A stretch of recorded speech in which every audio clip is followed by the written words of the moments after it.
So next Friday, next Friday. I think it's next Friday, the 2nd. I'm gonna be up at the stockyard up north. I think George Heller's organization is putting on a talk about epigenetics, which I'm sure if any of you actually listen to my ramblings, which who knows, maybe you guys just look at the animals, I'm deeply interested in. I'm picking up a load of timeless fence posts for the other farm.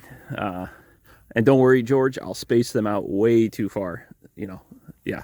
But George is a dealer, so it's kind of handy to have a fellow like that you know. So anyway, that's February the 2nd. I think if you need the details, you probably should just reach out to George Heller because he's the guy. Well, this is the last really cold day before the temperatures go back to warmer than average. And it's a heck of a day. My phone said it was minus 15. The outdoor thermometer on the house said minus 20, so it's somewhere in there. And that's air temp, not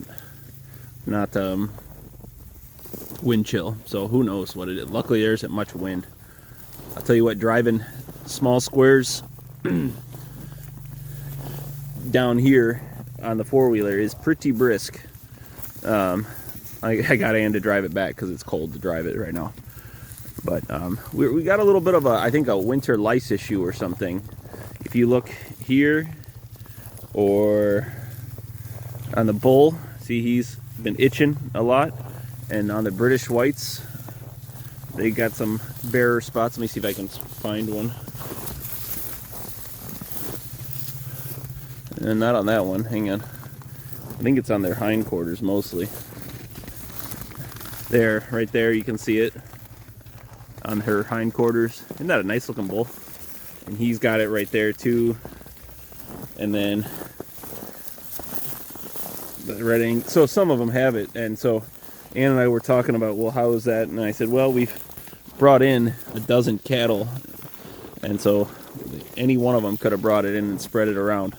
I don't see a ton of itching on the sheep. So whatever it is isn't bothering the sheep. And interestingly enough, it's not really bothering my black cows either that are part Highland. I don't really see any bare patches on them.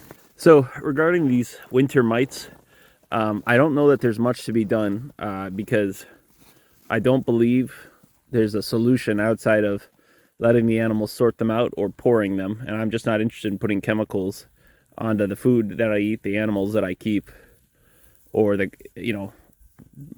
by the law of transference into my ground. So we're just going to keep an eye on them, and luckily the weather's turning back mild, so the risk of frostbite should be relatively low, and we'll just hope for the best. And they're just totally unfazed by this cold. So we're going to have a 40-degree swing. Hey girl. We're going to have a 40-degree swing from today to tomorrow, minus 20 to plus 20. And then we're back on mud alert. So it's nice. It was nice that the ground froze up, but I won't miss it when Canada goes back where it belongs up north. It is brisk out. For a feeding schedule, guys. So I have about 65 sheep. I just counted them. They're moving around, so it might be plus or minus. And then all of this equates out to about 24, 25 head of cattle, or animal units is what I'll call it. Now the bull's obviously bigger, and some of these calves are small, so it evens out. And so I need to be feeding about 700 pounds of feed a day. Thereabouts to, as a growth and maintenance ration. And these are all long-term animals. We only have the one steer, and he's going to have all year to fatten out. So 3%, so it's like 240 times 3 gets us to like 700 and change. And that's using a 5-to-1 ratio on my sheep, which is I'm running a little rich there. I've heard people say as many as 7-to-1. So kind of how this works is I will unroll a round bale, and then every other day I'll unroll a round bale, and then I'll feed 10 small squares.